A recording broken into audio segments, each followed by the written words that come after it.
अच्छा, सोमनाथ मंदिर तोड़ने की कहानी इस्लामिक किताबों की ज़बानी। ओके।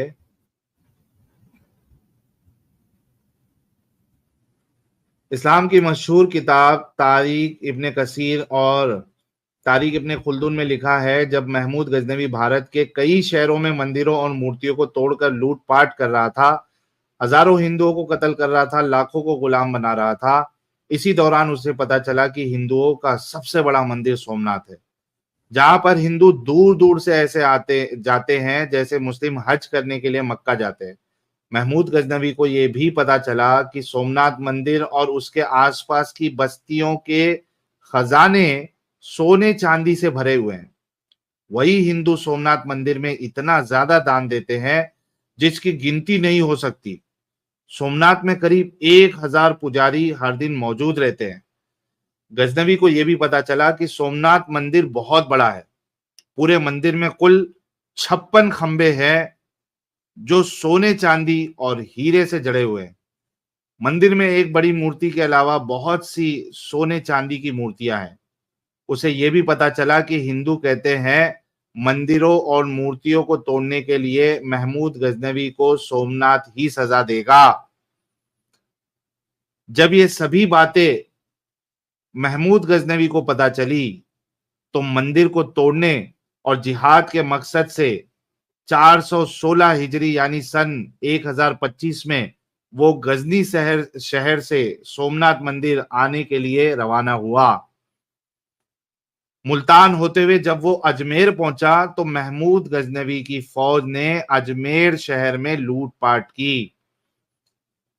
अजमेर से होते हुए वो गुजरात के पटन पहुंचा। जब महमूद पाटन गजनवी पाटन पटन हाँ पाटन होना चाहिए एक्चुअली। जब महमूद गजनवी अपनी फौज के साथ पाटन से सोमनाथ के लिए निकला तो रास्ते में बहुत सारे मंदिर थे। इन सभी मंदिरों को और मूर्तियों को गजनवी ने अपनी फौज से तुड़वा दिया। ये इसका स्कैन रेफरेंस करके है। आप असल हवाला चेक कर सकते हैं। आगे इसके बाद में फिर जैसे ही महमूद गजनवी सोमनाथ मंदिर पहुंचा तो उसने हमला कर दिया। राजपूतों के अलावा कई आम लोगों ने गजनवी को रोकने की कोशिश की। लगातार 3 दिन की जंग में कुल 50,000 हिंदुओं को कत्ल किया गया। तीसरे दिन महमूद गजनवी ने सोमनाथ मंदिर पे कब्जा कर लिया और मंदिर और मूर्तियों को तोड़कर आग लगा दी। वही जब गजनवी ने सोमनाथ मंदिर की सबसे बड़ी मूर्ति को तोड़ने का इरादा किया तो बहुत सारे हिंदुओं ने उसे धन दौलत की लालच दी।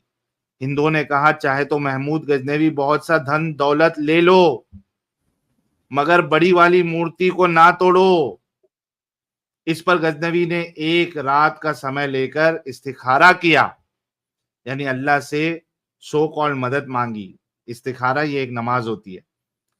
फिर अगले दिन गजनवी ने कहा मुझे कयामत के दिन इस नाम से बुलाना ज्यादा अच्छा लगेगा कि कहाँ है वो महमूद गजनवी जिसने मूर्तियों को तोड़ा था, ना युग कि ये शिखर। अच्छा लगेगा कि मुझे कहा जाए मैंने धन दौलत लेकर मूर्तियों को छोड़ दिया।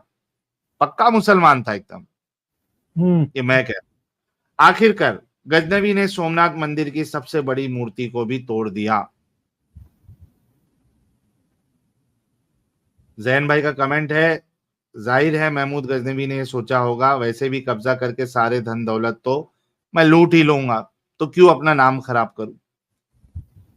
आगे ये सभी बातें महमूद गजनवी ने खुद खत लिखकर उस समय के खलीफा को बताई थी और फिर इस्लामी तारीख की मशहूर किताब तारीख इब्ने कसीर समेत कई और इस्लामी किताबों में इसे लिखा गया। और ये खुल्लम खुल्ला ठीक ऐसे ही लिखा गया है जैसा कि अभी आपने जाना, ऐसे का ऐसा लिखा गया। तारीख इब्ने कसीर अभी 2024 से लगभग 700 साल पहले लिखी गई थी। इसी किताब को लिखने वाले इस्माइल इब्ने कसीर ने महमूद गजनवी द्वारा हिंदुओं का कत्ल करना, लूट मार करना और मूर्तियों को तोड़ने वाली सभी हरकतें लिखने के बाद उसके लिए दुआ की और कहा अल्लाह महमूद गजनवी पे रहम करे, अल्लाह महमूद गजनवी पे रहम करे। उम्मीद है उन्हें कयामत के दिन खूब सारा सवाब यानी पुण्य मिलेगा, उनको दुनिया में भी खूब तारीफ मिली है। अल्लाह महमूद गजनवी को जन्नत में ठिकाना दे। यहां स्कैन करके आप सीधा किताब का हवाला देख सकते हैं, सीधा उस पन्ने पे चले जाएंगे जहां पे ये बातें लिखी हुई है। कोई बढ़ चढ़ के बातें नहीं बताई जा रही है, बल्कि जैसा लिखा गया है वो आपको बताया जा रहा है। और ये कोई हिंदू इतिहासकार की किताब से नहीं पढ़ी जा रही है बातें, कोई एथियस्ट हिस्टोरियन की किताब से नहीं पढ़ी जा रही है बातें, ये पढ़ी जा रही है खुद मोमिनों की किताब से, तारीख लिखने वालों की किताब से, मोमिनों के। तो आगे है, इसके अलावा भी पहले के कई हमलों में महमूद गजनवी ने सैकड़ों मंदिरों को तोड़ा, हजारों हिंदुओं का कत्ल किया और लाखों को गुलाम बनाया। बहुत से लोगों को मुस्लिम भी होना पड़ा।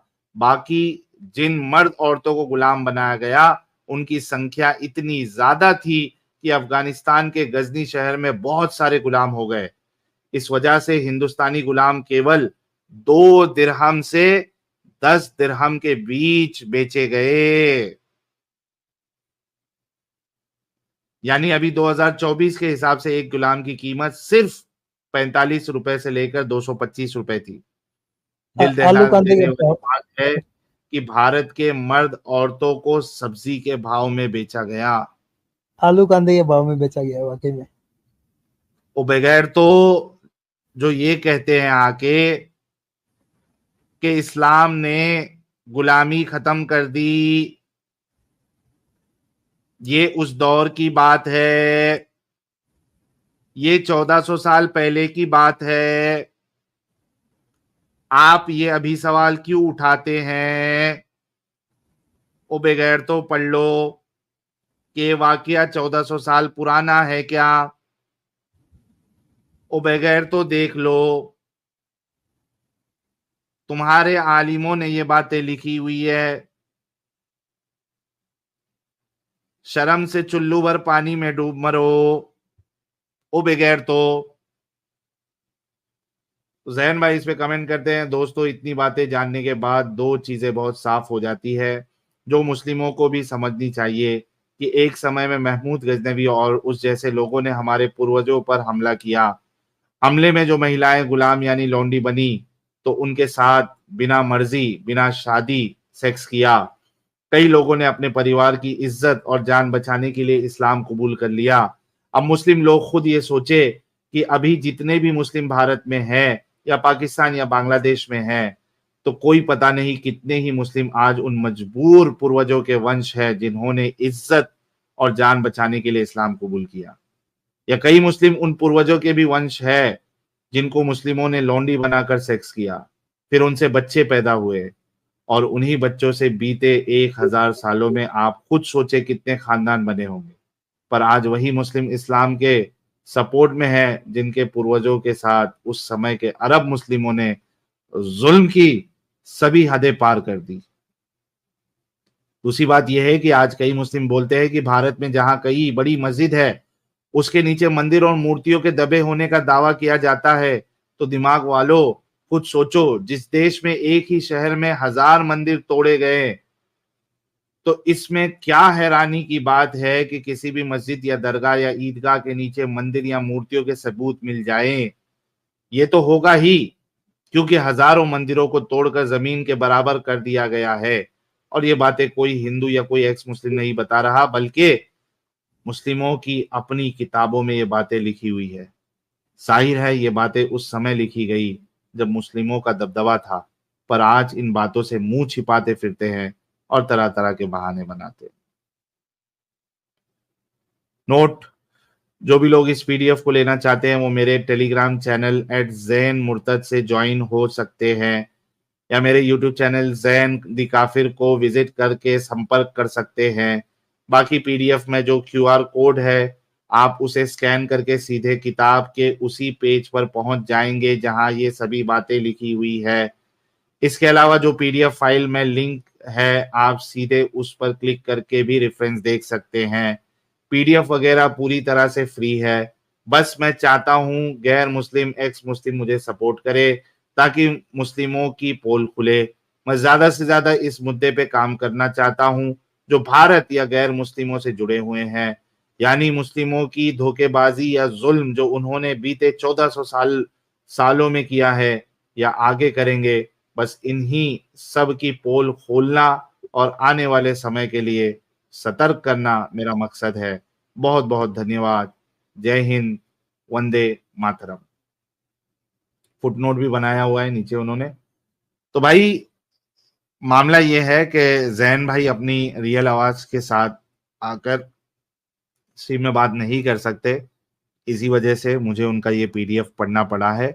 बहुत जबरदस्त तरीके से उन्होंने पीडीएफ और लिंक्स डाले हुए हैं। तो आप सभी लोगों से रिक्वेस्ट है कि ये पीडीएफ अगर आप लोगों को चाहिए, और बड़े काम की पीडीएफ है, जो आपका सेक्युलर कोई दोस्त होगा उसको दिखाइएगा, कोई मोमिन होगा उसको दिखाइएगा, आसानी हो जाएगी। तो